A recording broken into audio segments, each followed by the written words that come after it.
How's it going, everyone? VenomousStare here. Today I'm going to be talking about how to effectively use Hanzo on Watchpoint Gibraltar. Hanzo is a hero that receives a lot of criticism and a lot of terrible people playing him. I don't know why, but for whatever reason, a plethora of people love to pick Hanzo and Genji no matter what, no matter the comp, no matter what the team needs, no matter the map or the side, Hanzo and Genji. So a lot of people really dislike Hanzo, and for good reason. He's ruined a lot of games, he's difficult to use, and a lot of bad people pick him. So it's kind of a recipe for disaster. But Hanzo can be effective, and there's a few conditions I would say that need to be met for Hanzo to be appropriate. A, you should probably be on defense. Hanzo's not really a good offensive hero. B, the map needs to have high ground locations, preferably, but more importantly, it needs to have lots of long, narrow, kind of straightaways without a whole lot of cover where Hanzo can abuse his range. For whatever reason, my first ultimate this game completely just bugged out and disappeared, and it would have been a huge one.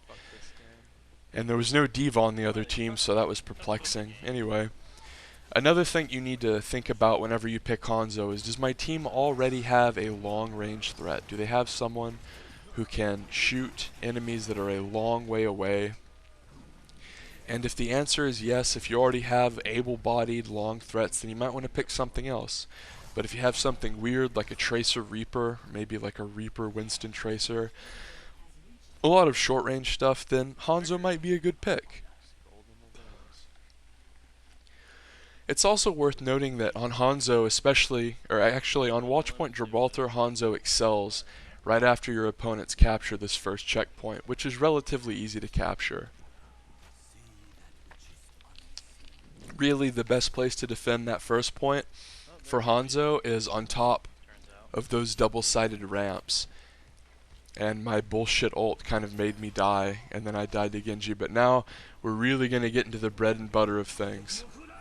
This is an excellent spot for Hanzo because the sheer steep nature of the angle versus where your opponent is makes it almost impossible for your opponents to hit you. As you can see, even though my opponents see me, they're unable to hit my head because it's basically like a head clip from Call of Duty. They almost can't even see me at all.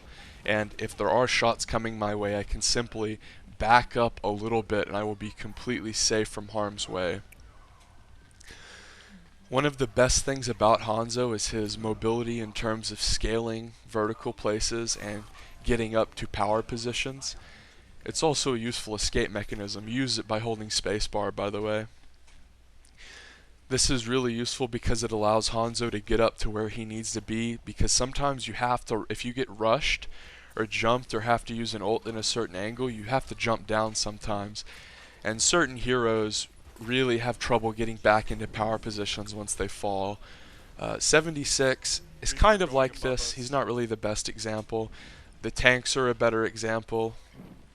But Hanzo's mobility, especially vertically, is a huge asset.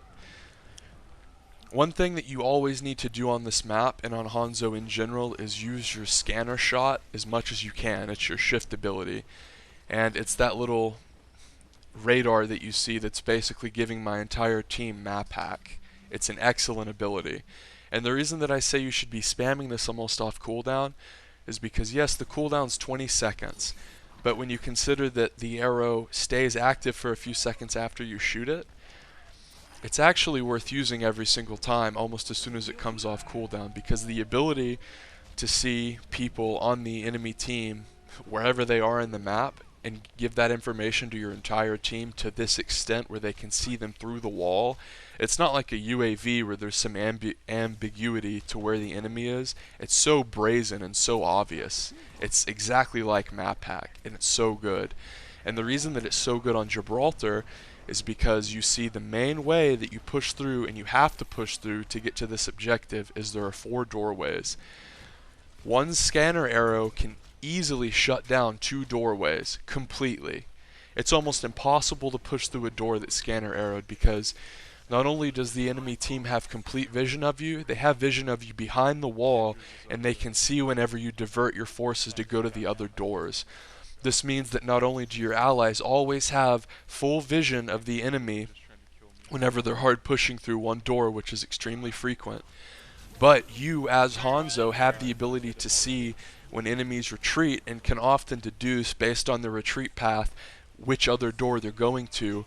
That way you can knock your arrow, ADS at that door, and prepare to smoke them for a one-shot kill. And you can see in this game, even though I'm missing a lot of shots, you don't want to be a one-shot, one-kill fanatic on Hanzo. Okay, it's more important on Hanzo to use your scanner shot effectively and then intelligently dump fire on high traffic areas because you know where your enemy is based on scanner shot. This is the most effective way to play Watchpoint Gibraltar with Hanzo. You use your scanner shot to shut down the doors, and then you dump fire into the doorways. Obviously you still try to hit people, but you can see most of my shots this game really are focused heavily on doorways, and they're focused heavily on high traffic areas.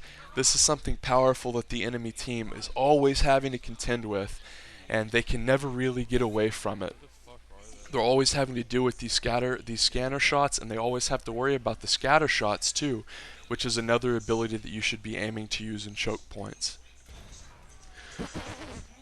When it comes to using your Hanzo ult, really you want the enemy to group up on the objective super hard and use it then. That's very obvious to most people, but I see a lot of people, they'll just kind of, and you see me a lot of times just kind of almost seemingly randomly use the ult, but you should be aiming to use it on the objective because it's very easy to dodge, but if you just put it right on the objective, oftentimes you can flush people off the objective and easily kill them, and you see that's how we end the game. I just preemptively dump the ult right on the point, push them off it, and slaughter them. If any of those tips were helpful, subscribe for more.